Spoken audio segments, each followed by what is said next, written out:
So my name is Nokwakhe Mafu Fuyana. I'm a permanency consultant with the Indiana Department of Child Services. My ARP project is about prior adoptees' re-entry into the child welfare system. So for this presentation, I'll go over the introduction, the PICO, the background. I'll also cover the intervention and methodology, evaluation and results. I'll go on to talk about next steps and the conclusion, as well as the references that I used. So to start us off, I'll go over the definitions. I have dissolutions, which means the legal termination of the parent-child relationship between the adoptive child and the adoptive parents. I also have APPLA, which means another planned permanent living arrangement. R14 will stand for Region 14 for Indiana Department of Child Services, and FCMs will mean Family Case Managers. Lastly, SPRT will mean the Strategic Permanency Roundtable process.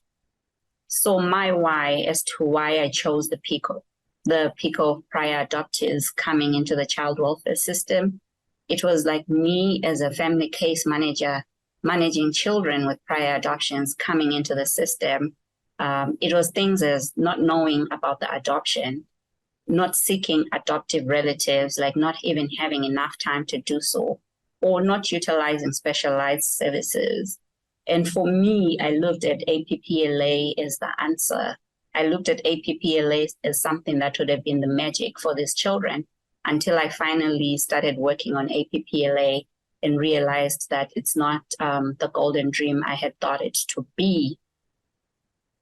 So with the problem statement, this is what I saw or I see happening in Indiana, is that children with prior adoptions are being affected. They lack permanency. They have that further burden of trauma through re-entry into the child welfare system. And also that the case management of cases with prior adoption is similar to all the other cases that enter the child welfare system, yet this shouldn't be the case. And that we as family case managers lack knowledge or training on post-adoption services. So just to give you a bit of background, in Indiana from the time period January 1st, 2018 to September 30, 2022, there were 1,023 children with prior adoptions entering the child welfare system. And a little less than 400 of these children were reunified with their adoptive parents. So what is happening in Indiana? It means that these children are going on to other permanency outcomes, and these include APPLA, emancipation. They're also being transferred to other state agencies like probation and dual status. Our data is also misleading because you would see that there are a lot of cases where children are not going back to their adoptive family home, but also at the same time, their parental rights are not being terminated. So when you look at the national adoption numbers, they are very low and they're very limited, which is misleading because it makes us think that the kids are back home with their adoptive parents, but yet this is not the case. So for data collection, I used through three forms. I used our agency database, I used the case reviews, and I used youth interviews to collect some data. And as for demographics, for the time period covered, there were 45,532 children that came into the child welfare system in Indiana. And a total of those children, 1,023 of them were children with prior adoptions. And then when we look at them demarcated by gender, we see that 506 of these children were female, and then 517 of them were male. On this slide, it shows the total number of children that entered care with prior adoptions by race and ethnicity. We see Black children being 235 or making up 23% of those children. And we also see white children making up 61% of those children, mainly because Indiana has a high majority of the white population. So with that, it leads us into our disproportionality conversation. Black people make up 11% of our state's overall population, and yet they make up 33% of the juvenile justice system. Black children with prior adoptions account for a higher percentage of children coming back into care or into the Indiana Department of Child Services. And then since 2018, the period that I looked into, approximately 18% of children who entered care were Black. And of the children that entered care with prior adoptions, 23% of those were Black. So this leads us to my PICO. My PICO states that if family case managers received a resource guide, permanency consultation, additional support and resources on addressing the needs of children who have previously been adopted but returned to the child welfare system from the onset of the displacement or dissolution of adoption, would this affect case management in a way that ultimately increases positive permanency outcomes? So just to summarize my PICO, it is talking about if we managed cases with prior adoptions differently from the regular cases and offering family case managers additional support, would this improve outcomes for our children? So let's look at what the literature is saying. The literature, I split it into two. I split it into the problem indicators, and I also split it into the problem solving, which then informed my intervention. So for now, we'll go on to talk about what the literature says for the problem indicators.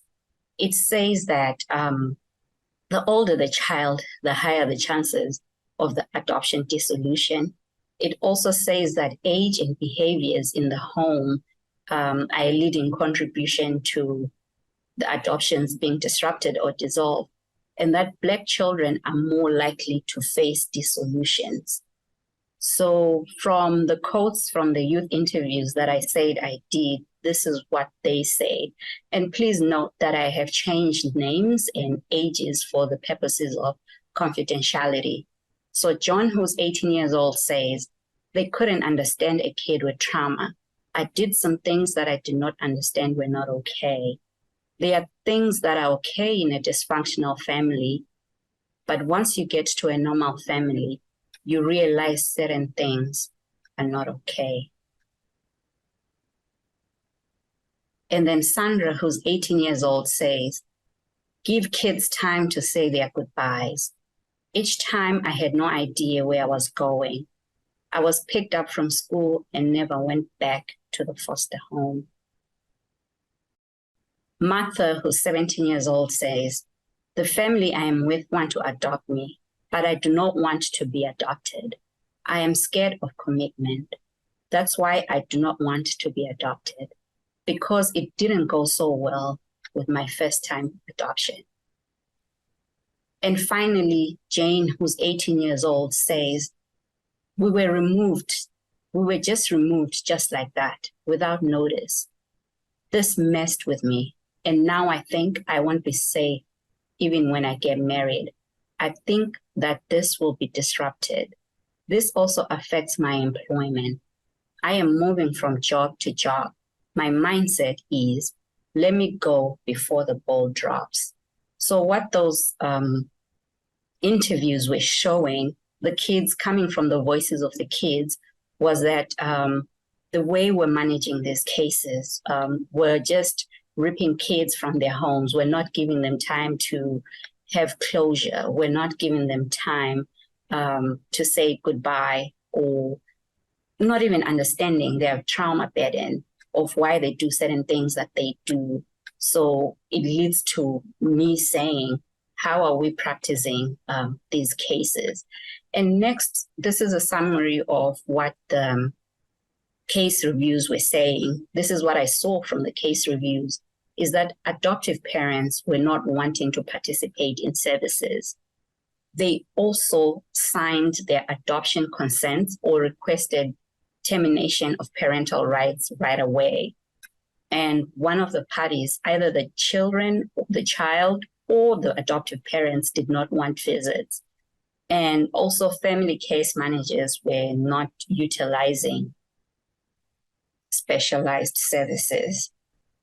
So what were my main findings, like coming from the case reviews and the interviews? I found that physical abuse was the primary reason for reentry. I also found that because Indiana has a high rate of white children in general, it also has a high rate of white children entering the child welfare system.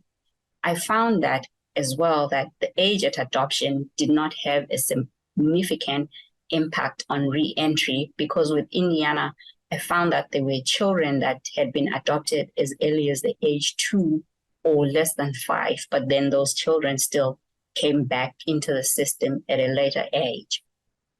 I also found that mental and behavioral issues contributed significantly to re-entry, and that adoptive parents were not compliant with services, as well as that post-adoption services were not being utilized. So as a point in discussion, there is a case that has been recently publicized in the media. It's the Boy in the Box trial. I will not go into too much detail about that trial, but this trial speaks to what is really happening in our areas regarding cases with prior adoptions. Do we know of any other cases where adoptive parents face consequences such as the ones that were faced in the Boy in the Box trial? And as I mentioned before, that I'll discuss literature again. And so this is the solutions-based part of it. And for solutions, NACAC is saying, train staff in adoption competency, which will greatly improve outcomes for children, and also facilitate review meetings to analyze cases to better children's outcomes, and maintain family connections because they are still beneficial for children. So the literature guided my intervention and methodology. For my intervention, I developed a resource guide that was to be used by family case managers and direct service staff. So I shared this resource guide with 10 family case managers from Region 14. And also in Region 14, we decided that from the onset of the prior adoptions cases getting into our system, these cases would be staffed in our Strategic Permanency Roundtable. And that also I and my team would offer permanency consultations to Region 14 staff, like they would come to us and consult on cases with prior adoption. So this is what the guide is showing. The guide was developed from the interviews that I did, from the case reviews, and from the agency data. As this information also reviewed the gaps that we have. So as part of the guide, I outlined the problems, and then I would also offer guidance in case management and how the family case managers would be able to handle these cases. And what's important too to note about the guide as well is that it is something that would be given to the FCM at the onset of the case before many challenges arose, and the case manager would know how to deal with such a complicated case. After they utilized the guide, I gave them a few survey questions just to know what they thought about the guide and what kind of an effect the guide had on their knowledge to cases with prior adoptions, and how they're likely to use the strategies offered in the guide. And this is what they said. The 10 participants for the guide, I only received 9 responses, and this is what they said. On likelihood to use the guide, 11% said they're extremely likely to use the guide, and 78% said they are likely. And with satisfaction with the guide, 11% said they were very satisfied, and 44% said they were satisfied. So what were the lessons that I learned through this whole process? I learned that local offices need to be intentional about outcomes. It was so easy for me to go through this whole process because I worked with a regional manager who was intentional about working on cases with prior adoptions. And it leads to the next point that if supportive child welfare leaders, if we do get child welfare leaders that are supportive, this moves the process along faster. And I also noted a change in attitude with our family case managers in working with regional consultants. As I had mentioned before, that one of the issues that I had, even as a case manager, was that I would not work alongside regional consultants. And this is a change or a shift in practice that I'm beginning to see. And even though I got limited responses to the survey, I'm certain that a lack of participation in the evaluation does not mean a lack of implementation in the strategy. So what are the next steps? I will share my result with the Region 14 management and staff. I'm happy to say that I'll be continuing this intervention in Region 14. The family case managers will continue to utilize the guide, and also that all children with prior adoptions will be entered into the SPRT upon re-entry, irregardless of the months in care. And for me, I'm very thankful about the impact that MPLD has had on me. It's reignited the fire that I have inside. It's reminded me to utilize research to inform practice. I have never done as much research in my whole entire life as much as I did for this whole process, and I did learn a lot. It also gave me a lot of leadership growth, just the aspect of being able to fully participate and complete a whole guide. That for me was something that I never thought was possible, but is part of my leadership growth. So as a way of conclusion, FCMs and the child welfare system, we mean no harm. Just as like the FCM that Mafu was in the beginning, running the cases with prior adoptions as I did not mean any harm. And with child welfare, there's no side, like which sides do you pick? Do you pick the side of the adoptive kids with the issues that they have, or the side of the adoptive parents also with the issues that they have? There's no side. It's muddled, it's gray, it's not black and white. Also, as we saw with the boy in the box trial, as well as the interviews, that the children have trauma. They themselves cannot understand it. And also, we know that when adoptive parents are not held accountable for the actions that they take, how that feathers the burden of trauma on the children, and that for them too as well, the lack of resources that they do not have. So what do we do as child welfare? We as child welfare, we learn, we revise, we do better. And these are my references. And lastly, I would like to acknowledge my mentor, Sonia Rush, and the Region 14 manager, Tracy, and as well as Brian Goodwin, our research and evaluation team member, and the MPLD Fellowship as well. Thank you so much. Asante sana.